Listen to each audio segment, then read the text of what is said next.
Kaibigan, bago tayo magsimula, palike and subscribe po muna ako at pahit ng notification bell para ma-notify ko kayo sa lagay ng ating panahon. Maraming salamat po.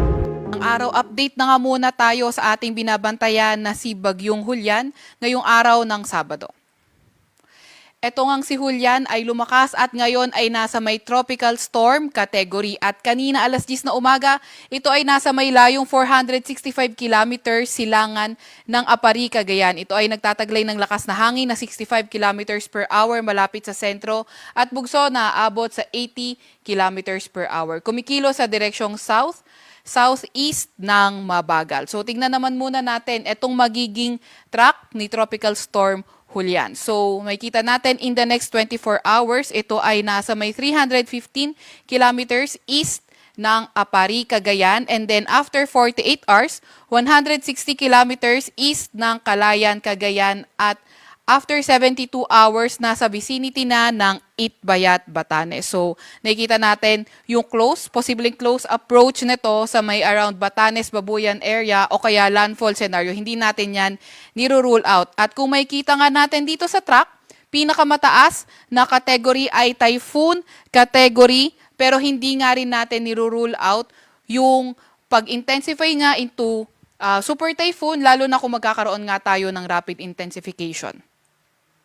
And then dahil nga dito kay Bagyong Julian, meron tayong nakataas na tropical cyclone wind signal. So ang pinakamataas for today or sa update ngayong 11 a.m. ay signal number 1 kung saan dito yan sa may Batanes, sa may Cagayan kabilang ng Babuyan Island sa northern at eastern portion ng Isabela, dito sa may Apayao, pati na rin sa may Ilocos Norte. Kahit signal number 1 yung pinakamataas na signal natin ngayon, hindi pa nga rin natin tinatanggal yung possibility na ang pinakamataas na signal ay signal number 4.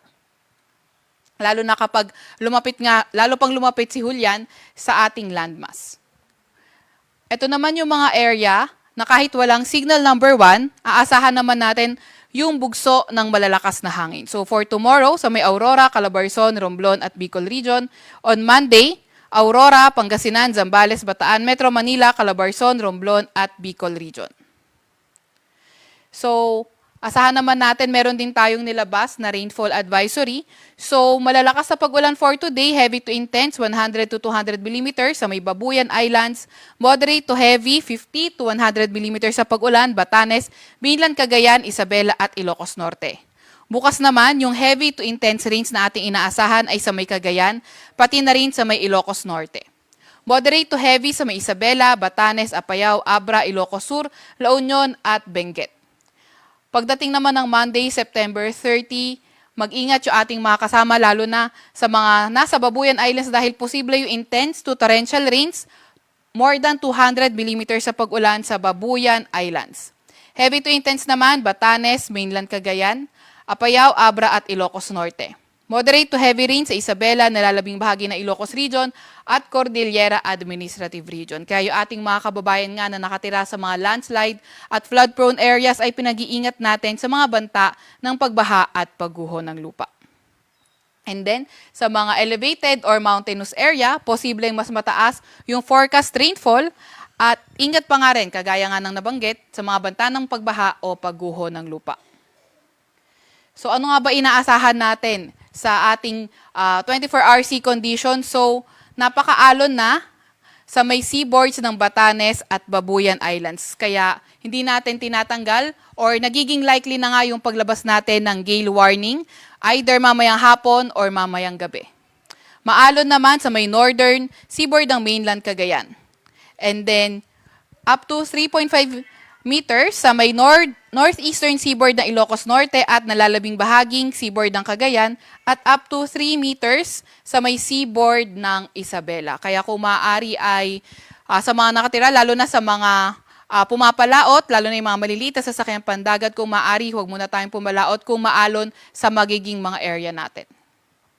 So balikan natin yung track nga nitong si Julian. So inaasahan natin na ang movement nitong si Julian ay southwest or westward today and then northwestward tomorrow through Monday. So nakikita nga natin yung unti-unti nitong paglapit sa may Batanes and Babuyan Islands area. Kaya nga, hindi natin, nakikita natin na posible yung close encounter nitong si Julian sa Batanes, Babuyan areas, or kung hindi, ay posible nga rin itong mag-landfall dito.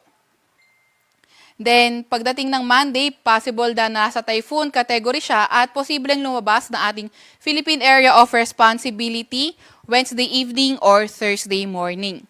So, kagaya ng nabanggit nga rin natin kanina, likely yung rapid intensification at ang pag-intensify nito into a super typhoon ay hindi natin tinatanggal or hindi natin niro-rule out. At yan nga po muna yung latest kay Bagyong Julian.